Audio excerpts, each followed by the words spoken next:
Get us So back there there. will be some restrictions. Yeah. I have no problem showing that I have a vaccine. If it gets me back, if it gets me through those pearly gates of France. There you go.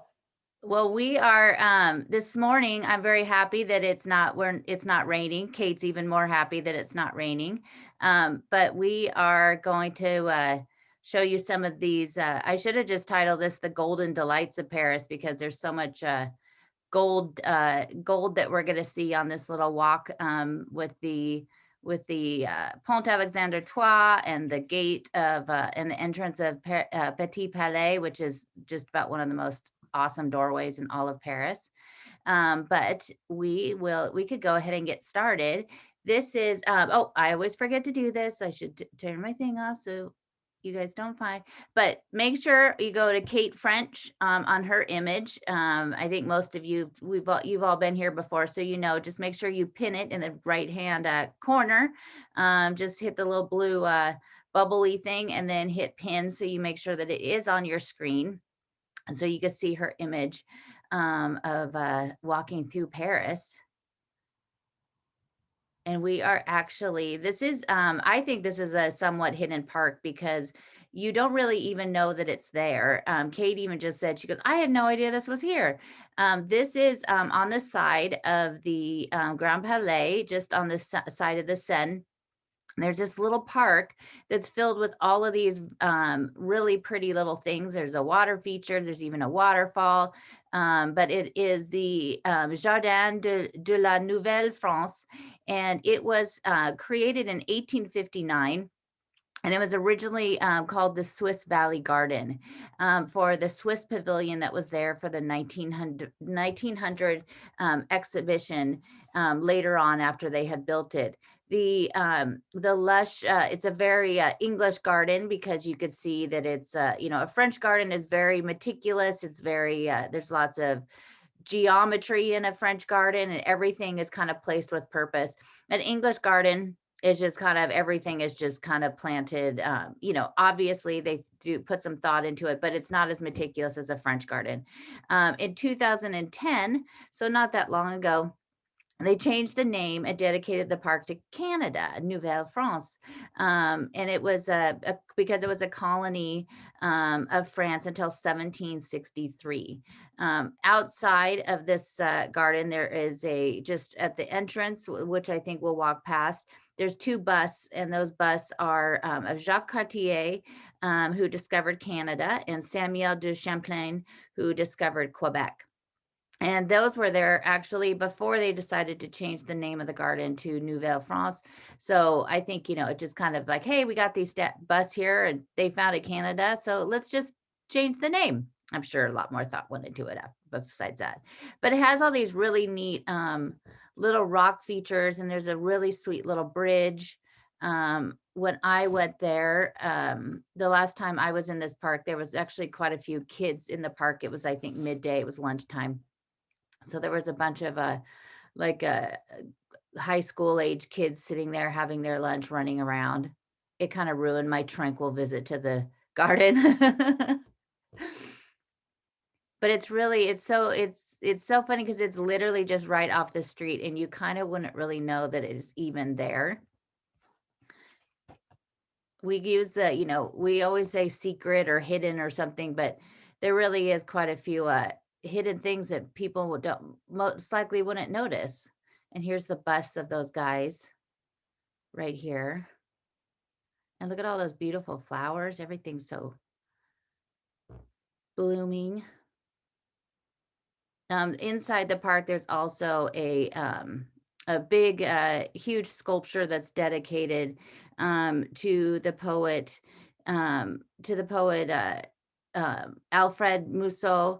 He also ended up actually being one of, oh, here it is right here.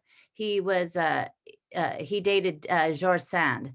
And if you listen to our podcast episode about her, I'll link it in the notes that I'll put on Facebook after this. It was quite a tumultuous relationship. He he kind of had some bouts with, he kind of would go like a little bit manic and crazy. And they were down in Venice one time, and he kind of had one of his bouts. And then she ended up getting a doctor to come help. Then she started having an affair with the doctor, and he went back to Paris and was just completely devastated. And then she decided to bring the doctor with her, and then she ended up deciding to get back with Alfred, and then it was just a whole disaster. But it's actually a pretty interesting story. And now we're gonna head over. This is the Avenue Franklin Roosevelt. There's kind of quite a few American little things down on this down around this little area. So we have Franklin Roosevelt, of course, president during World War II. We'll also have Eisenhower coming up here. But this is straight across the street. There is you can kind of see it. It sits back off of the street. And the first time I walked down the street, I was like, oh my, this building like kind of instantly stopped me. I was like, oh my gosh, it's so pretty. And I think just also because it just sits back off the street. And it's the Hotel de Garnier. And it was originally, was the location of the courtesan Marie Duplessis. She used to live there before this house was built. And she was the one who inspired Alexandre Dumas Jr., La Dame au Camille. And she lived over in that area. And then it ended up becoming the Count de Marlot, who had it as a residence. This side, so on the Grand Palais itself is rather large, and it's actually filled with quite a few different museums. This one right here is the Palace of Discovery. It's like their science museum. Everything is closed, of course, right now, but everything is also getting closed at the Grand Palais because they are going to do a huge renovation to get it ready for the Olympics. But the entrance back there to the Palace of Discovery is really pretty. It has the allegory of above it, and it has those really beautiful statues, bronze statues on the outside.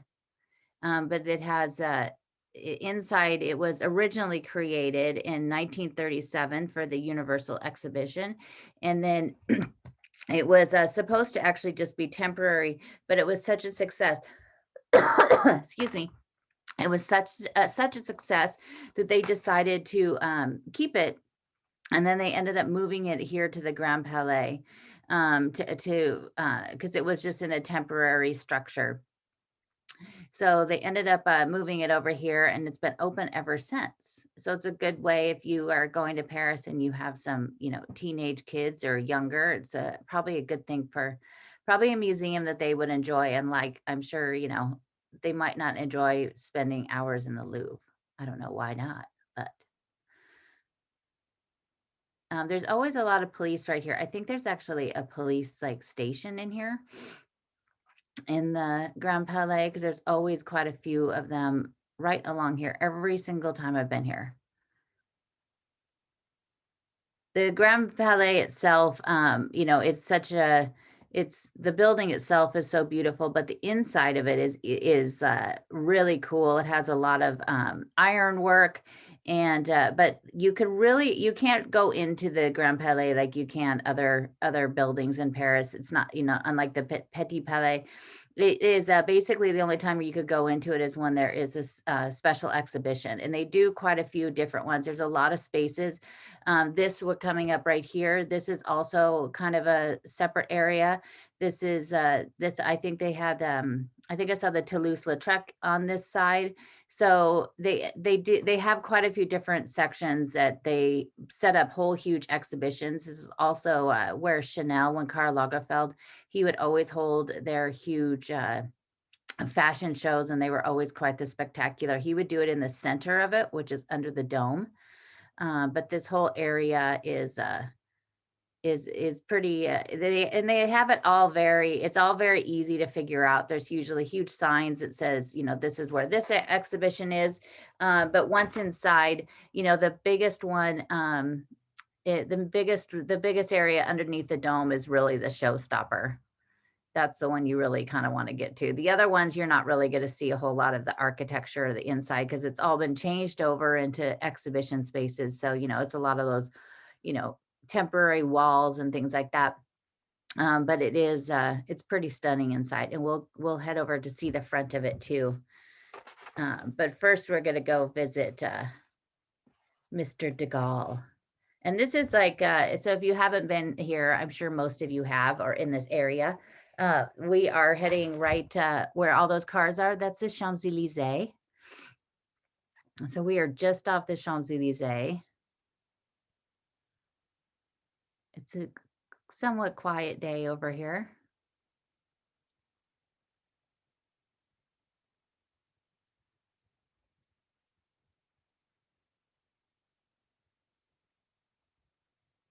Oh, thank you so much, Neva. It's good to be back. And bonjour, Carol and Dawn.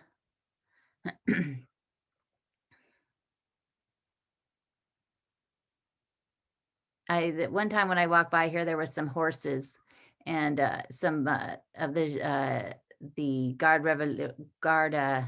Republique, and I stopped and I wanted to pet the horse, and they were not happy about that idea. They would not let me. I was like, "Oh, horsies," and they were like, "No, back off, lady." So this little area up here, there's a few statues of some pretty influential men. There's 3 of them that kind of bookend this little area that we're in right now. The first one is, of course, Charles de Gaulle. He's standing actually in the Place Clemenceau, even though our friend Clemenceau, we'll see in a few minutes, it's somewhere else. But he is, this statue was created, and of him, they basically took the photos of the very famous photos of him striding down the middle of the Champs-Élysées on August 26, 1944, after the liberation.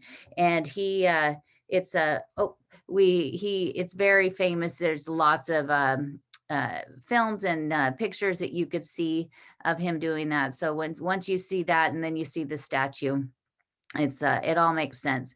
But this was created by Jean Cordot, and he was a sculptor who also did the Thomas Jefferson that's over by the Musée d'Orsay. He created also Winston Churchill, which is another gentleman we're going to see in a few minutes. But on the base, his immortal words are written: Paris shattered, Paris martyred, and Paris was liberated. So it's all in French, of course, but he said those words, I believe, at the Hotel de Ville after the liberation. What a fantastic, happy moment that was. I think we're all going to get our liberations soon, especially what Debbie and Ron said about Macron saying, you want to open it up, we'll get liberated and get back to Paris. I can't wait. But it was unveiled on November 9th, 2000, on the 30th anniversary of his death. Which, I always think anything of like, in the 1900s in Paris is practically brand new, but 2000, I mean, that's really new in Paris. You could kind of see at the very end, we saw at the end of the Grand Palais, there's these fantastic sculptures that are over the door. They're kind of behind oh, there we are. That on the very top, it was actually all covered up. So it looks like it was restored when I was there last. So it's all done. But it was these amazing, this one has Victory with her chariot and some horses. It was sculpted by Georges Ricipon. And it is the Immortality of the Times is the name of it. But it's really like the outside and the inside of Grand Palais is just stunning. And of course, its little sister across the way, the Petit Palais, is one of my very favorites. Well, I know, I say that all the time. But we are going to head over here to see another gentleman that the Place was named after, Place Clemenceau. He was this statue was created by Francois Cognier. He is wearing a military uniform under his coat that he was often seen in.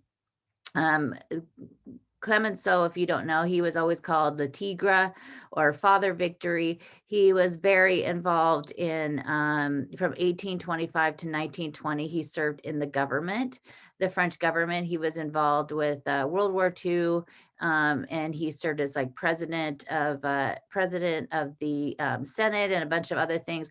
But my favorite thing about him is he was very good friends with Claude Monet, and he actually was the one who kind of convinced Claude when his vision was going out towards the end of his life. He convinced him to keep painting. He was also the one that convinced him to donate the Grand Projet, which is the huge water lilies, the 8 paintings that he gave on the final day of World War II or World War I. I'm sorry, and they are now in the Musée de l'Orangerie. So Clemenceau, they were very good friends, but he was the one who really pushed Monet, because Monet at that time he would constantly get frustrated and quit, and this was after his second wife died, and he wasn't very happy. His vision was going out. He couldn't really see things.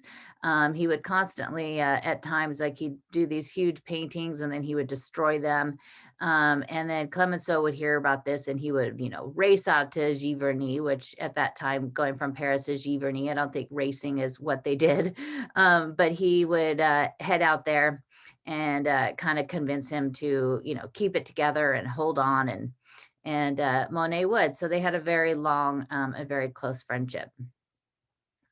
So the Grand Palais, that we see right here, it looks like there's quite a bit of scaffolding or something in front of the entrance.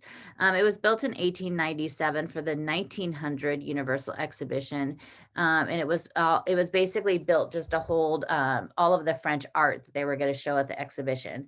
On the top of it, you see more sculptures. There's another one at the end of it. The whole thing is it's so gorgeous. I love all the colonnade itself. Was inspired by the Perrault colonnade of the Louvre, which is on the far end of it.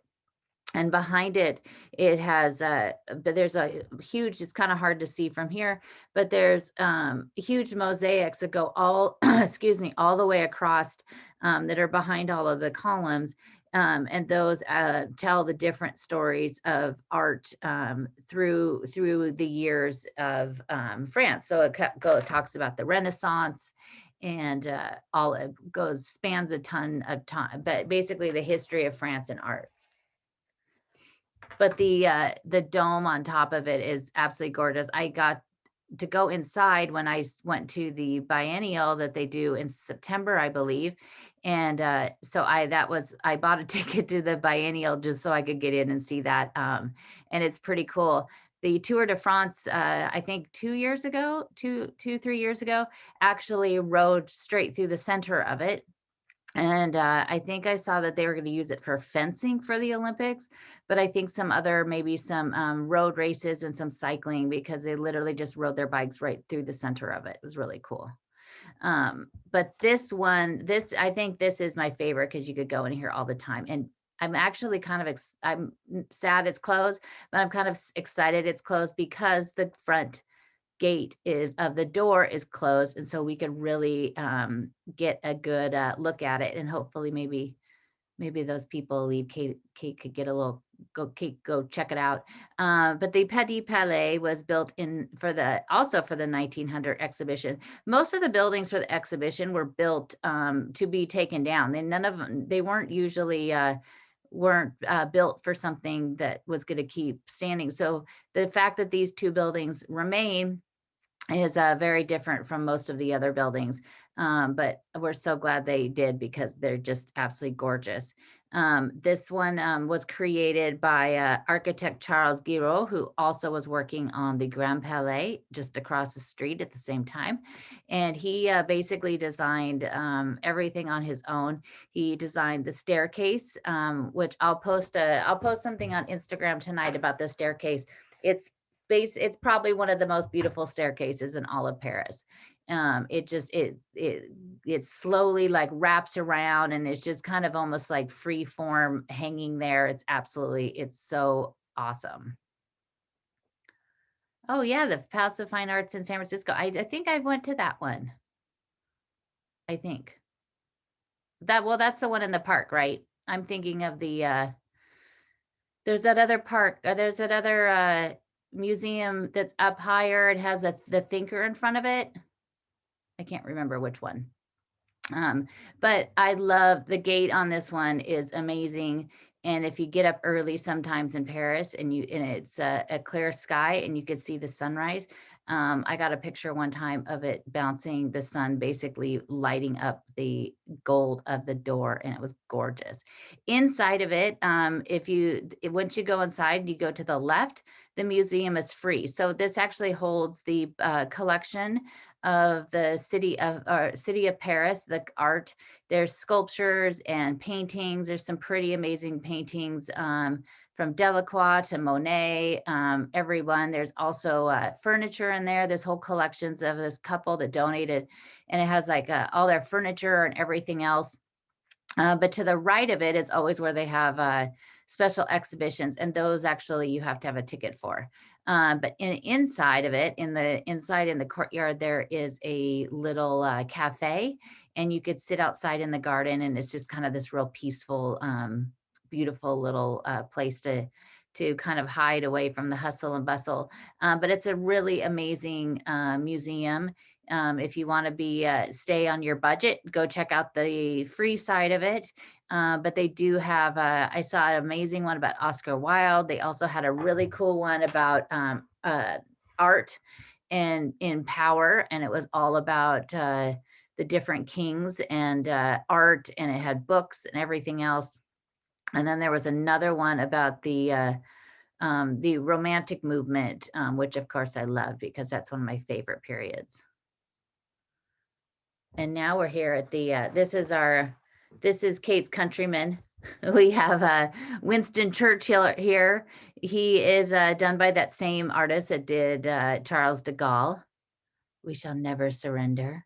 It was done in 1988, and it was also done by from a picture of him when he actually was with de Gaulle walking down the Champs-Élysées on that August 26, 1944. It was unveiled in front of Queen Elizabeth II on the 80th anniversary of the signing of the armistice, and she actually spoke all in French. So that's pretty cool. Oh, see, there we go. November 11th. But I was reading that some people don't like the fact that he's here, and sometimes it gets a little damaged by people that aren't happy that there's Winston Churchill there at the end of the Petit Palais. Around the back of it is that sculpture that Jeff Koons donated to the city after the terrorist attacks, and it's of the arm basically coming out of the ground holding up some flowers. I'm not a huge fan of contemporary art, and it just seems very strange. It's also very strange that is what he decided to donate to I mean, I think his heart was in the right place, but it's a little odd. And it's right behind there. I guess it's already showing some wear and tear, and it's only been there for I think like 2 years or something. When I saw it in January of 2020, it was still not fully installed. So it hasn't been there for very long, to the point that yeah, oh, it wasn't there in 2000. Yeah, no, I think it actually just went up that fall of 2019. I'm glad you have the same opinion. Yeah, I don't love it. And I think that like the flowers are just, I remember when you were a kid and you put those, you get those little things, you'd stick your fingers in it, and then it was like something. Yeah, the little squishy things that you can't hold on to. Yeah, that's what it reminds me of. See, I'm a big fan of contemporary art, and I can't stand that. I just think it's the weirdest choice. I also think that it's after such a horrible incident of what happened Yeah, that you're yeah. putting a severed hand to not be as delicate as I'd Exactly. like. Yeah. I think That's I think that exactly what I thought. yeah, I think it's a pretty horrible horrible thing, but to each his own. So Exactly. now It's we well are intentioned. yeah, so now we are at the definitely what probably most people say is their favorite, definitely the most beautiful bridge in Paris, the Pont Alexandre. I would have a hard time deciding between Pont des Arts and the Pont Alexandre as my favorite. Both favorites for very different reasons, but this is definitely one of the most beautiful bridges. And it's we would love to have some blue sky, but I guess the gray sky is gonna kind of, we could see a little bit more. But you could, this was actually created also for the 1900 exhibition. This whole thing, starting back to where it is on the Champs-Élysées, they created this axis. So it's like kind of like the axis that goes from the Louvre to out to the La Défense. This was like, they were creating these vistas. And so this was another one that was created. So they actually created the bridge to be the same width as the street and have it kind of stay the same height. So you see sometimes some of the bridges will go up in the middle a little bit, but it was definitely created so that you still on either side you're standing have this amazing vista. The bridge on the very end that we were just seeing, there's sculptures that are on the top that are all gilded and golden and beautiful. The one on the right, or the one that's on the photo right now on the left, is the flame of science, and it was all created by Emmanuel Freme. He created both of these. He's also the one that we saw last week in the Jardin des Plantes, the monument to him. He also created the other Golden Beauty, Joan of Arc. And then below on either side, it has different allegories that are to different periods of time. There's modern France on the left side, and on the right side, there's the Middle Ages of France. The statue of with the lions and the kids were also created with Georges Gardet. But back in the center, are we past the center of it? Back in the center. So these are one of my favorites. And one of the best ways to get to see this is to definitely take one of the bateau mouche on a sunny day, especially if it's a hot day. The bateau mouche is a great thing to do because you pick up some air. But these were actually, this whole bridge was created because it's Pont Alexandre III, who was a Russian czar. This bridge was kind of created for the coming together of the Franco-Russian unity, and it was after a treaty had been signed in 1891. So it was signed by Emperor Alexander II and President Caro of France. This first stone for this bridge was laid on October 7th, 1896 by Tsar Nicholas II and President Felix Faure. Felix Faure was a president who died in office. He died in office when his mistress used to sneak into the Élysée Palace. And we'll just say that he died in the throes of obtaining some pleasure. So he died, and they had to actually cut her hair to get his hand that was entwined in her hair. And he's just buried in Père Lachaise. It's nothing, there's no big fancy, but he is buried. His tomb actually has him laying on top of the tomb. But these either side, you have the two different sides of this. One side is on the excuse me, on the opposite side that has the best view of Notre Dame is it's La Nef de the Saint, and it represents France. And so these two nymphs that are in the center of it, they are holding the seal of France. On the other side, it's dedicated, on this side, it's dedicated to Russia. And in between that, we really can't see because we don't want Kate, trying to hang off a lamppost. But they are holding the seal of Russia, and they're looking towards the city. So you could kind of see them. Last time in January last year, this one was going under a little restoration. So it's all completely done. The lampposts, and there's also some statues of some little genies were all done by Henry Desiree Gorgol. He was born in 1858. I love these lampposts. I mean, you can't get much more beautiful than this bridge for sure. This was the height of the Belle Epoque period of time. So this screams Belle Epoque. The lampposts, I love that they have a ship for the seal of Paris, and I'll also have RF for the République Française. But the little the little cherubs that Angela actually posted and said, these are my very favorite, with this fantastic photo of it in the Facebook event. But you could see the RF. They're so gorgeous. This is the lampposts on the Pont Neuf, and we have the rooster, of course. The lampposts on Pont Neuf are also pretty. The bases of them are similar to that, but they don't have the amazing tops. But it's definitely a favorite bridge. Usually when you're going across this one, there's a million photo shoots. There's brides that are coming. They're in their dresses. I posted a picture, I think, in my Instagram story of my grandpa's photo. He took a picture of a photo shoot that was happening. So, and it was, I think, in the 70s.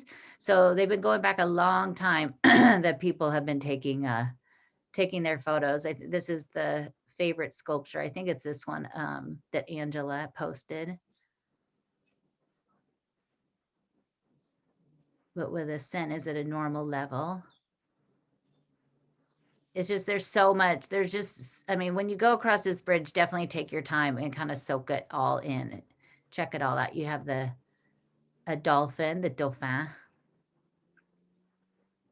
I don't know, is he riding it or is he trying to like club it? I don't know. I'm just not sure what he's trying to do. I think we'll just go with he's riding it. It's not really a dolphin that we think of. But then, of course, you have a ship here for Paris yet again. But there's 32 of those bronze candelabras that go down on either side of the bridge. I've seen, you could find some pretty amazing photographs of them. People have them lined up perfectly. You go, line up with the Eiffel Tower. And then we have more on this side. We also have the matching, that is at the very top, that's a golden Pegasus up there. And then underneath it is the allegory of France under Louis XIV.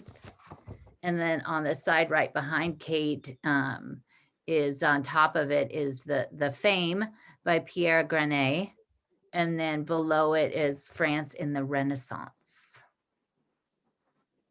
So, and there's also some plaques of, when it was dedicated, and but it's all pretty amazing that all that was basically done for the 1900. It was actually, this bridge was built pretty quickly because it was a iron structure. If you walk underneath it, that's another great thing to do.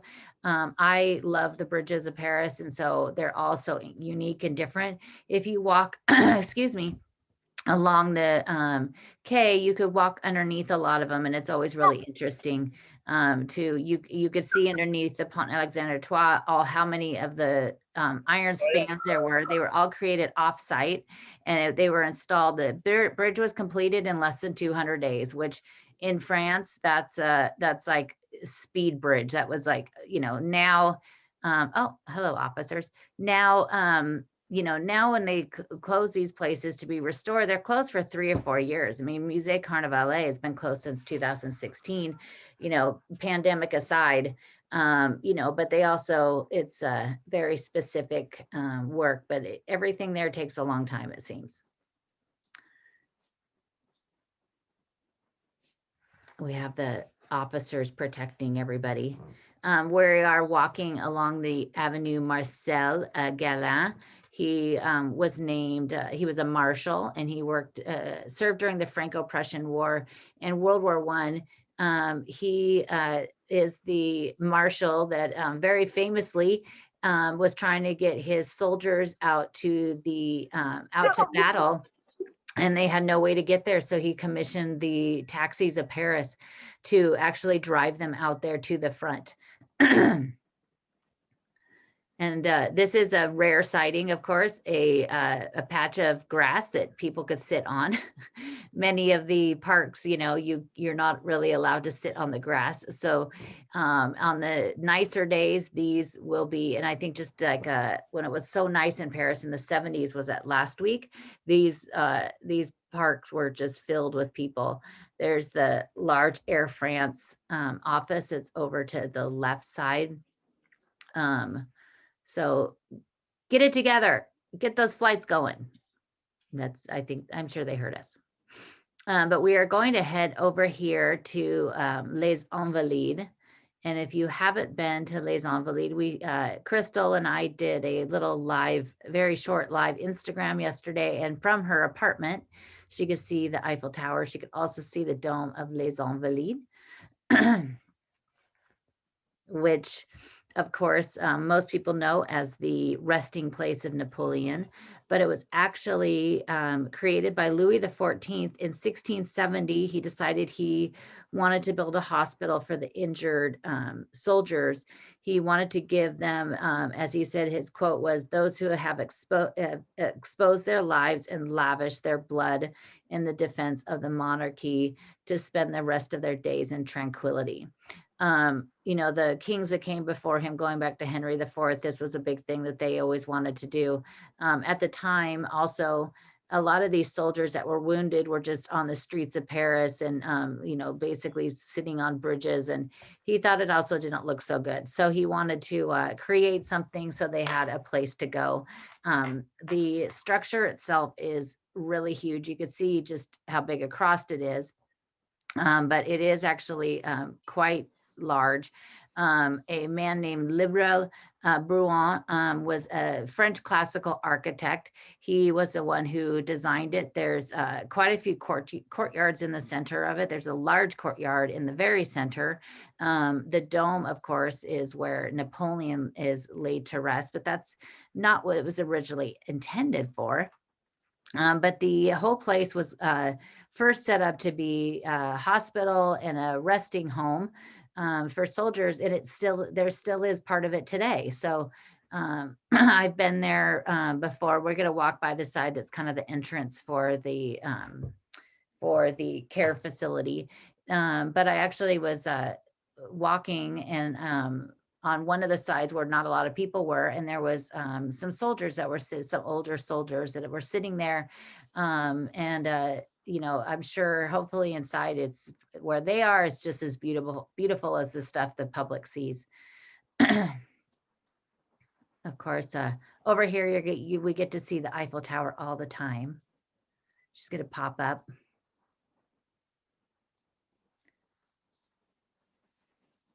But they were building this and they were running into problems. Jean-Baptiste Colbert, who was the finance wizard and who was behind a lot of the stuff that was built during Louis XIV's time in Paris. He was kind of putting some roadblocks up. His Louis XIV's second somewhat secret wife, Madame de Maintenon, was being blamed for also causing some issues with getting it built. After Colbert died, the government ended up giving the project more money, so they were able to complete it. It was finally completed in August 28, 1786. It took quite a long time to get it completely built because of how massive it is. and it was, it had a chapel, and it had barracks. It had everything that was in there that the soldiers would need.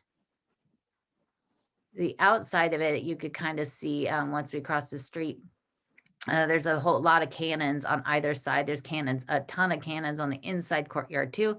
Most of these cannons were all seized by Napoleon. There were some of them were French cannons, but some of them they just seized from from Russia and other countries during battle, and they kind of just lined this whole thing on either side. This is if you're going to go see the museum. This is the entrance that you want to take, because this is where the ticket office is. If you want to just go to the dome, you can go that side and you could just get a ticket there at the dome. But you to get to ticket to the whole place, this is actually the Musée de l'Armée. This is the Army Museum. And while some people might think, ugh, like if I was a kid and my grandpa said, I'm taking you to the Army Museum, I would have been like, no, that does not sound fun. But go, even if you're not interested and you think that sounds kind of strange, go and see this because it is absolutely fantastic. The way they did it, I think they probably just recently restored some of it in the last 10 years or so. It's all done chronologically. And you could start by looking at the armor that Henry IV wore. It's on like a mannequin that's sitting high on a horse. The section where it goes from World War I to World War II is like so amazing how they did it. There's the whole story is told through artifacts that they kept, from soldiers and uniforms and paintings and it's just like I was blown away how fantastic it was. You could also goes back even farther. You get to there's this fantastic painting of Napoleon in his coronation robe standing. There's his tent. There's also his horse that was stuffed is there. You could see his horse. It looks more like a pony. It's not very big. But it also goes, you have things of Louis the 14th time and Louis the 15th and 16th. And it's just absolutely an absolutely amazing museum. You do need to allow a lot of time and maybe even a few days to go there if you want to see everything, because it's huge and there's a lot. There's also the relief museum where they have at the very top, it's all the little models of Paris and Mont Saint-Michel and all of these areas in France, which is really interesting. It took me a while to figure out where that was. There's also a museum to Charles de Gaulle in there. So there's a lot. There's lots and lots to see. This little park, we're in the this little park that goes right next to it that's really sweet and has a few statues. Look at that little plot of flowers. It has some really great views of the Eiffel Tower as well. Is the Square des Jacques. And this is it was designed by Adolphe Alphonse, who was basically named the father of the parks of Paris. He worked under Haussmann when they were doing all their redesigning of Paris, and this was created back then at that time in the 19th century under Napoleon III.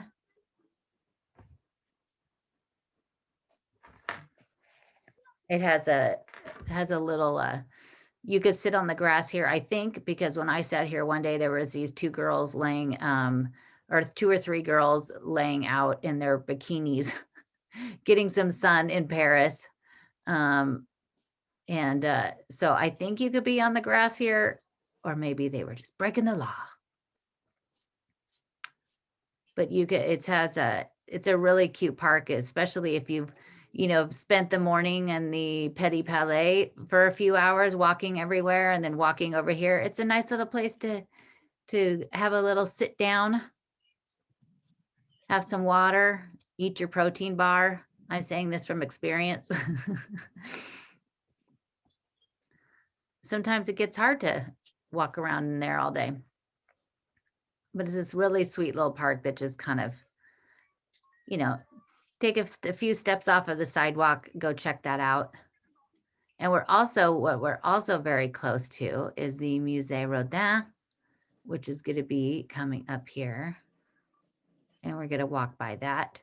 Hopefully we could see the thinker. Usually you could see the thinker, but I'm not sure with where the trees are these days. If we'll be able to see it, it's coming up there on the corner. It's right past that. And the Hotel Biron that was built in 1728. It was actually built for a wig maker, Abraham Perrin Moret, who must have been doing a lucrative job in the wig business to have this built. But I guess at that time, everybody was they were all wearing the wigs. I've read some gross things about the wigs, like they'd have to keep them in a box because they would use different things to keep them keep them somewhat clean, and so like animals would get to them and just gross things. So there on the corner, you could see that's kind of over where the Musee Rodin is. Are we gonna have Kate's like, which things should we look at? Musee Rodin is right in there. We'll, as we walk down the street a little, we'll be able to see the house, I think, from the over the fence a little bit, the wall.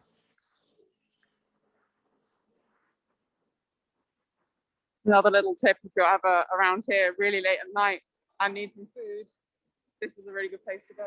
Oh, lovely. I know it's always full around lunchtime when I've walked by there. It's open like really, really late for food, which is obviously very rare here. Yes. So, especially in that area. Yeah, it's like the one place that does food past 10 p.m. Oh, good. For all of us night owls. Exactly. But this is the Musée Rodin is right here. Again, it was the Hotel Biron was built, as we said, in the 18th century. It got its name because Marshal Biron purchased it in 1753. His demise wasn't so good. He ended up being killed later in the guillotine.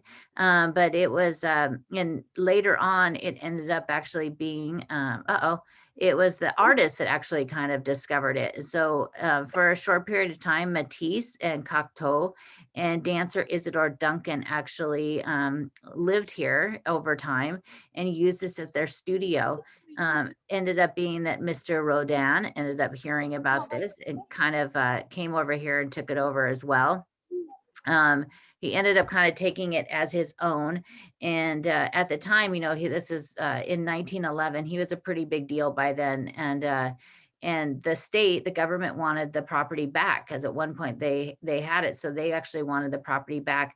He made a deal with them that if he agreed that if he gave him his collection, they would let him stay there.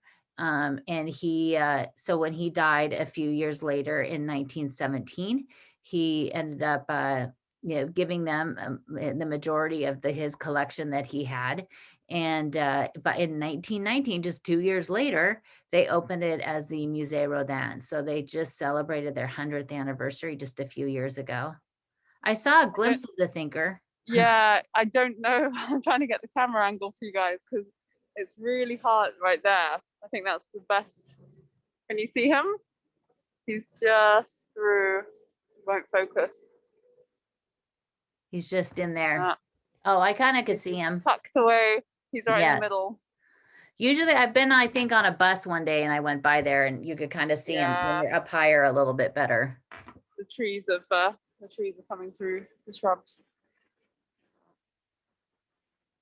Maybe down the way. Maybe down the way he'll pop up. But the thinker, of course, there's, he's on a tall pillar. The thinker was actually created to go over the very top of the gates of hell when he was commissioned to create the gates of hell for a museum that actually was never brought to fruition. And his piece ended up never really being seen at that time, and he kept a lot of it. And you could see the plaster version of it at the Orsay, and here at the museum outside you could see a bronze version. if you come here, you could also, they have a huge garden behind it. You'll see how big it is when we're walking towards back towards Les Invalides. It is very big and it only costs a couple euros. So if you want to bypass the museum, which I definitely don't recommend, definitely go check out the museum too. But you could just actually I think it's only like 2 or 3 euros. You could buy just a ticket that just takes you out to the garden, and out in the garden, there's tons of his sculptures. So you definitely could see a lot. The garden is very large. There's a little cafe there, so you could get some lunch. And you're allowed to have picnics on the grass. Yes. You could actually sit on another place. You could actually sit on the grass. And get a picnic out, and they won't have a go at you. Oh yeah, so that's good. Yeah, it's really pretty. There's like a little fountain in the back and a bunch of the sculptures, and you get a really great view of the back towards the building. I think I posted one of my grandpa's pictures that I took there and recreated. But inside, it's not a very huge building, the Hotel Biron. There's a room dedicated to Camille Claudel, who the tragic, amazing artist. He should have given her a lot more than a room there dedicated to her, but she does have a museum just outside of Paris. Somebody actually just sent me a message about that, and about her, that they read this book about her. And so I was like, oh, you got to go check out this and check out that. But she was a stunning figure and very, very sad, tragic story towards the end of her life. So this side of Les Invalides, you can see we're kind of getting closer to the dome. This is the side where they actually have like the active area for soldiers, where they could take care of them, and the barracks on this side. Most of the main part of the building is all museum. Towards the back side, I think they don't have it opened, at least to the public. But back here on this side, there's usually a lot of guards. So it's obviously closed up today. But we are getting a little closer to the dome. But it's nice that they are taking care of all the soldiers. But the garden basically goes all the way back to here.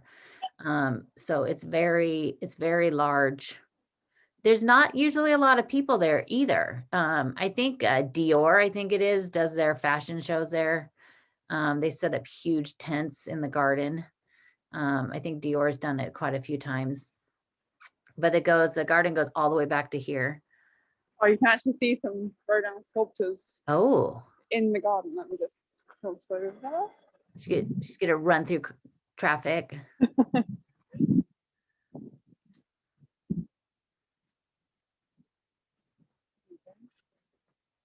The Rodin sculptures are just so many of them are just amazing. Oh, there you go. Yeah, and the pond, I think, is the little fountain is off to the left.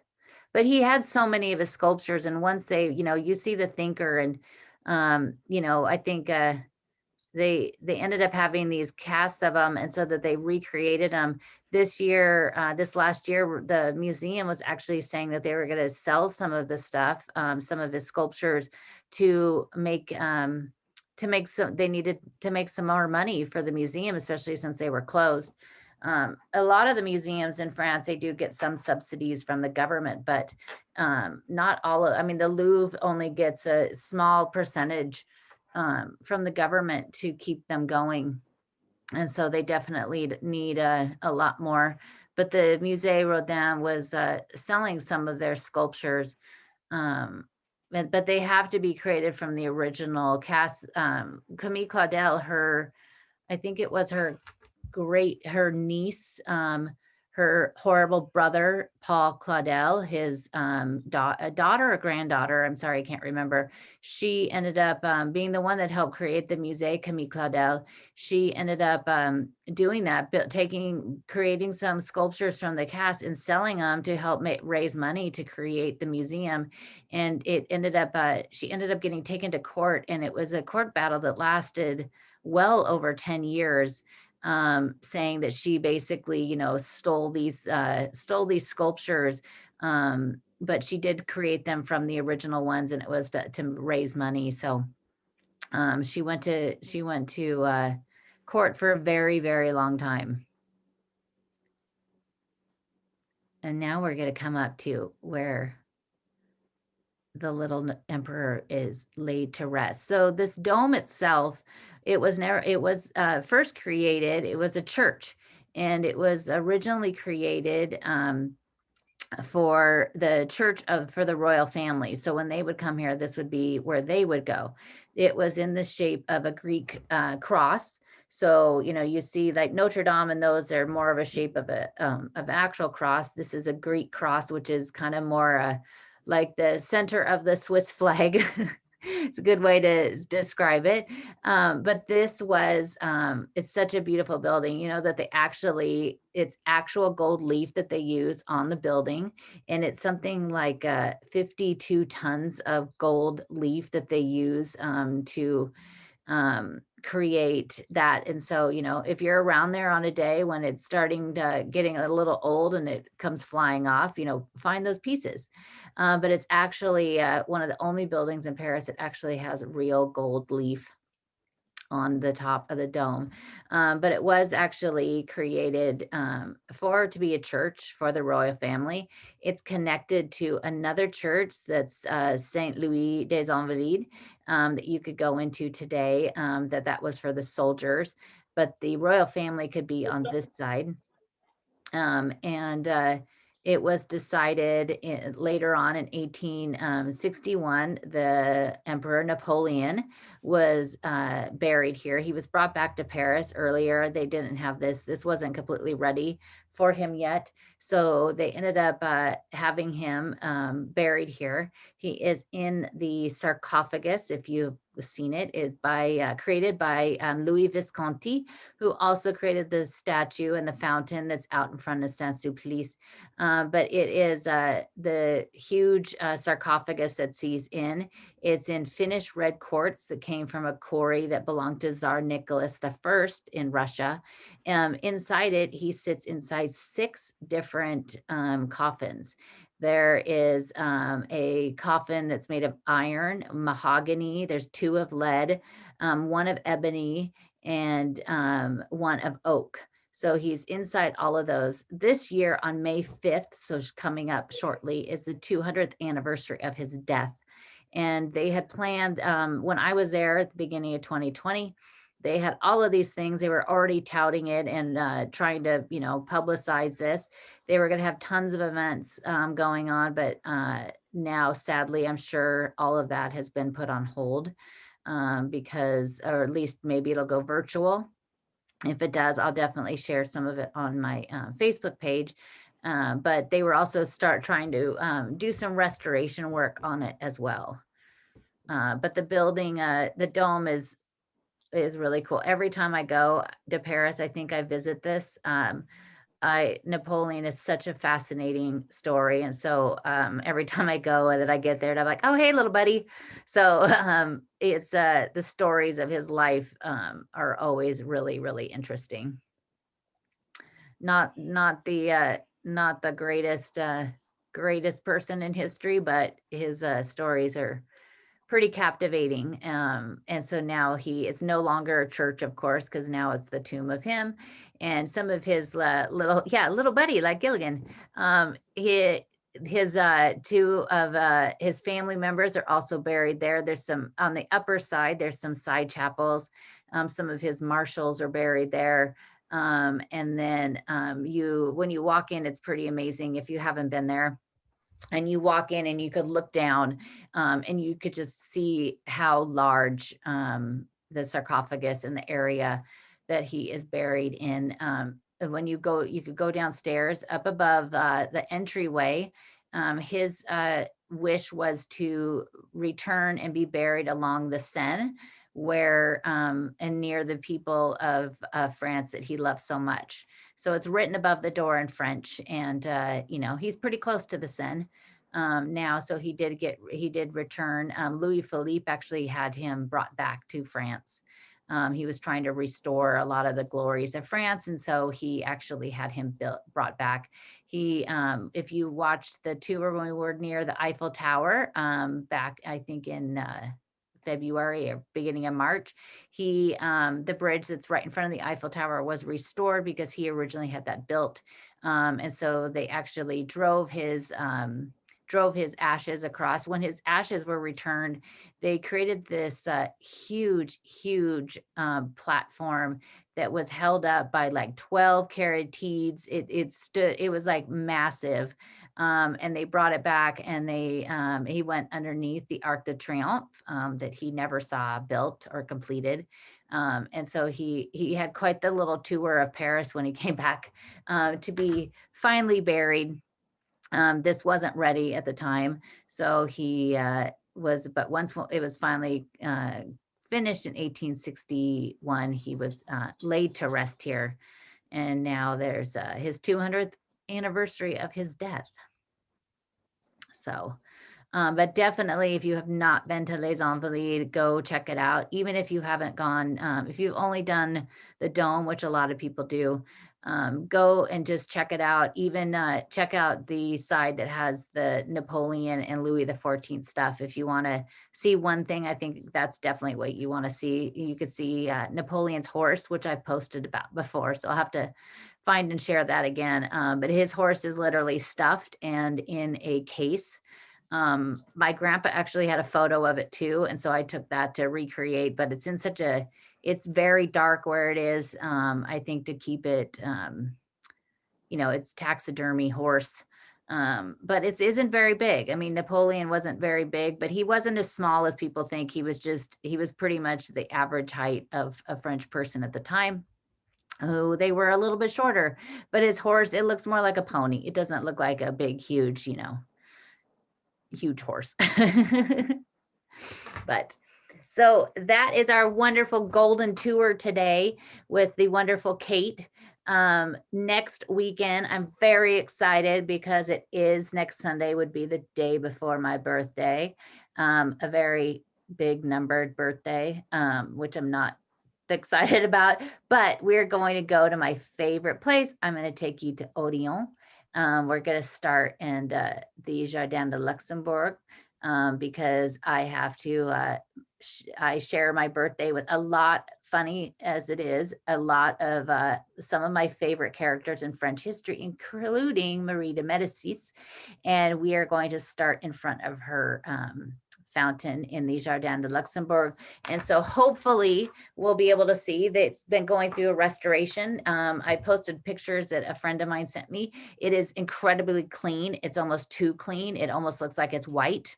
So it needs to get a little bit of moss and algae on it, I think, to make it look better. We're going to do that and go through my favorite Odeon and take you all the way down. Basically, I'm going to take you on, if I was there that day, this is what I would do, except for the part that we can't go into the Louvre. But we are going to take you on a little walk, and I'm really excited because these really will be my favorite places and one of my favorite streets, Rue de l'Odéon. So I hope you could all join us then. And with Kate, wonderful Kate on the camera, doing a great job. Definitely check out, maybe she'll turn it around for us. She has the cutest mask on that she created with embroidered irises on it. And she can do custom work. She was just telling me about this huge piece. Oh, there she is. This huge piece that she was doing actually, can I say, for Sylvia? Yeah, you can say. For Sylvia Whitman. Unless her friend is watching. I know, hopefully her friend isn't watching. For Sylvia Whitman at Shakespeare and Company, commissioned her to do this. You could check out her on her Instagram, KG French, I think, KG French. Yeah, KGS French. KGS French. But it was this huge piece that she was embroidering all of these letters on. So I asked her today what it was, and it's something Sylvia commissioned her to do for a friend's birthday. So definitely go and check that out. But your beautiful mask. But thank you guys all so much for joining us, and thank you, Kate. And we will bring you another I'm glad that it's not as cold today and there's no rain. No, it's clouded over there. It was blue skies earlier, so Oh, darn it. We just But- missed it. sorry. Yeah. That we just missed it, but pretty soon. But thank you guys all so much. And thank you for joining us. And we hope to see you next Sunday for a special little walk in my favorite place. So we can't wait for that. And we will see you then. See you then. Thank you, everybody. Thanks, Claudine. Thanks, everyone. Thank you. Have Bye, a great Mom. Sunday.